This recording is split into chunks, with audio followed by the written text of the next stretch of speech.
Betting యాప్ల మీద, online rummy గేమ్ల మీద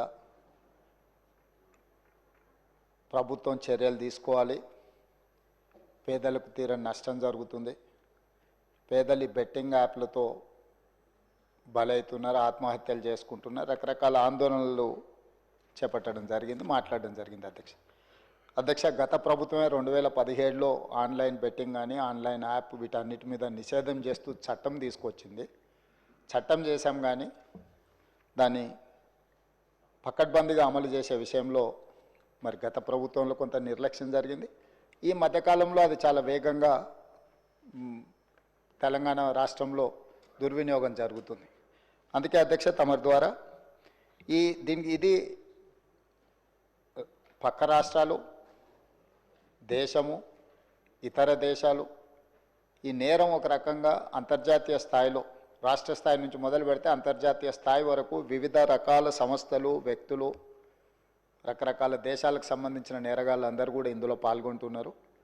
ఇది ఏదో టెంపరీగా ఒక పోలీస్ స్టేషన్లోనో లేకపోతే ఒక పరిధిలో మనం విచారణ చేస్తే దీనికి ఈ సమస్యకు సమూలమైన పరిష్కారం కనుగొనే పరిస్థితి లేదు. కాబట్టి ఈ ఆన్లైన్ బెట్టింగ్ కానీ, ఆన్లైన్ ఈ యాప్లు కానీ, లేకపోతే ఆన్లైన్ రమ్మీ లాంటి గేములు, డిజిటల్లీ ఈ గేమింగ్ ఏదైతే జరుగుతుందో, ప్రధానంగా బెట్టింగ్ ఏదైతే జరుగుతుందో దీని పట్ల రాష్ట్ర ప్రభుత్వము అప్రమత్తంగా ఉండాలి, కఠినంగా వ్యవహరించాలని నిర్ణయం తీసుకున్నది. అధ్యక్ష నేను ఎవరి మీద ఆరోపణలు లేకపోతే ఎవరు ఏ పరిస్థితిలో వీటిని ప్రత్యక్షంగా పరోక్షంగా అనుమతించారు, ప్రోత్సహించారు, ఎక్కువ వివరాల దగ్గర నేను వెళ్ళదలుచుకోలేదు. రాష్ట్ర ప్రభుత్వం స్పష్టంగా బెట్టింగ్ యాప్లు కానీ, ఆన్లైన్ బెట్టింగ్ కానీ, ఆన్లైన్ రమ్మీ గేమ్ల పట్ల అప్రమత్తంగా ఉండడమే కాదు కఠినంగా వ్యవహరించాలని ఈరోజు రాష్ట్ర ప్రభుత్వం నిర్ణయం తీసుకున్నది.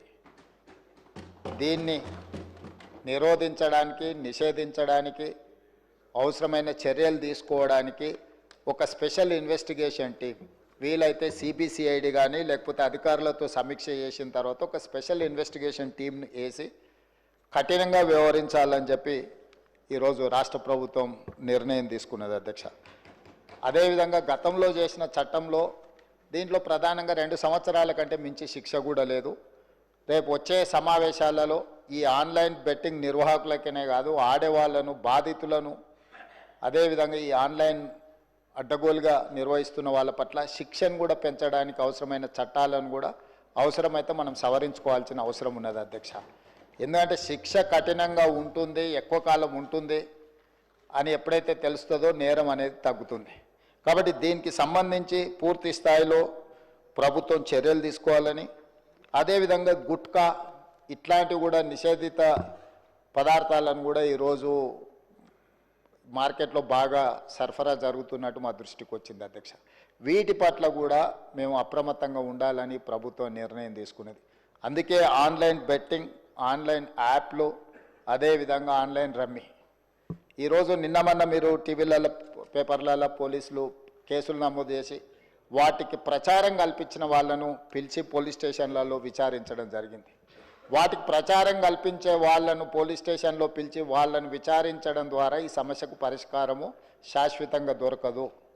వీటిని నిర్వహించే వాళ్ళు, వీటిని ప్రమోట్ చేసేవాళ్ళు, చివరికి ఈ యాప్ల ద్వారా లబ్ధి పొందుతున్న వాళ్ళను వీళ్ళందరినీ పూర్తి స్థాయిలో విచారించి కఠినమైన చర్యలు తీసుకున్నప్పుడే ఈ సమస్యకు పరిష్కారం దొరుకుతుంది. అధ్యక్ష అందుకే దీన్ని పూర్తి స్థాయిలో విచారించాలంటే పక్క రాష్ట్రాలు, పక్క దేశాలలో కూడా విచారణ చేయాల్సిన పరిస్థితులు ఉంటాయి.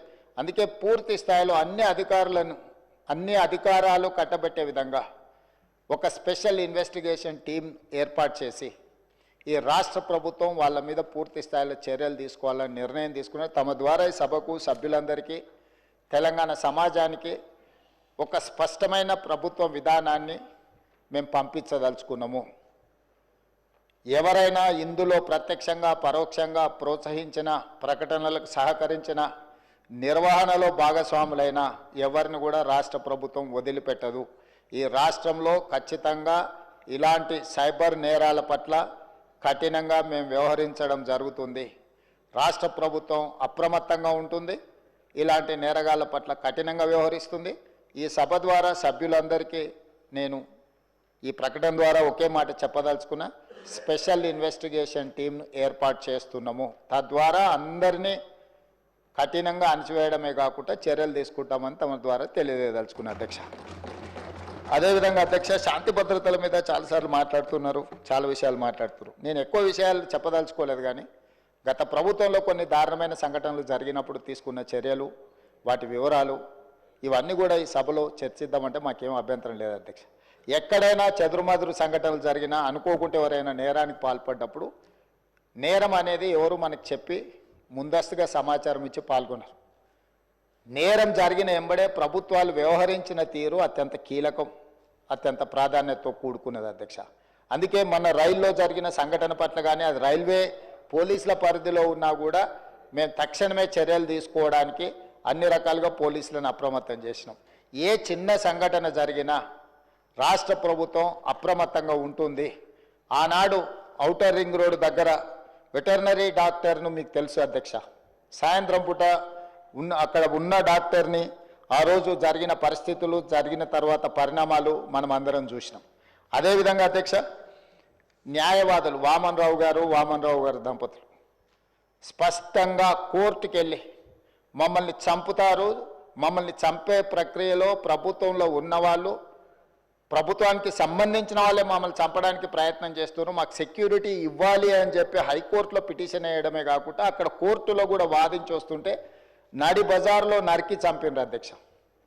నడి బజార్లో న్యాయవాదులను, హైకోర్టు న్యాయవాదులను నాడు నరికి చంపితే ఈనాటికి ఆ చంపిన వాళ్ళ మీద రకరకాలుగా ఆ రోజు కేసులో ఉన్న వాళ్ళని తప్పించి ఈరోజు సుప్రీంకోర్టులో రాష్ట్ర ప్రభుత్వం సిబిఐ విచారణకు వాళ్ళు కేసు వేస్తే ఈరోజు సిబిఐ విచారణ కోసం రాష్ట్ర ప్రభుత్వం మాకేం అభ్యంతరం లేదు, విచారణకు ఆదేశాలు ఇవ్వండి అని చెప్పే పరిస్థితి. న్యాయవాదులను చంపితే కూడా ఆనాడు ప్రభుత్వము ఏమాత్రం కూడా స్పందించలేదు.